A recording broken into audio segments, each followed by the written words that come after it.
വീടിനകത്ത് കൂടിയിരിക്കുന്ന ശൈത്താനെ ഇറക്കിവിടാൻ 5 പൈസയുടെ പണിയൊന്നുമില്ല. വീടിന്റെ അകത്ത് കൂടിയിരിക്കുന്ന ഇബിലീസിനെ ഇറക്കിവിടാൻ ഒരുപാട് കഷ്ടപ്പാടൊന്നുമില്ല. 1 രൂപ പോലും ചെലവാക്കണ്ട. കൂടോത്രവും മന്ത്രവാദവും മുട്ടകുഴിക്കലും ഒന്നും വേണ്ട.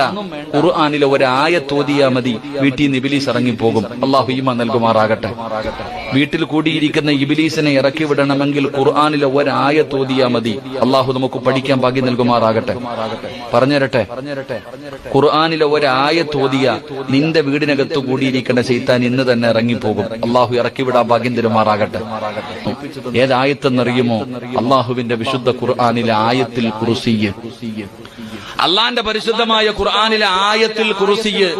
ഈ ആയത്തുൽ കുർസിയ്യ് ഏത് മനുഷ്യൻ തന്റെ വീടിനകത്തിരുന്ന് പാരായണം ചെയ്യുന്നോ ആ വീട്ടിൽ നിന്ന് ശൈത്താനിന്റെ ശർർ ഒഴിവാകും. ഇബ്ലീസും അവന്റെ മക്കളും പിന്നെ ആ വീട്ടിൽ നിൽക്കില്ല എന്ന് നബിയുനാ റസൂലുള്ളാഹി സ്വല്ലല്ലാഹു അലൈഹി വസല്ലം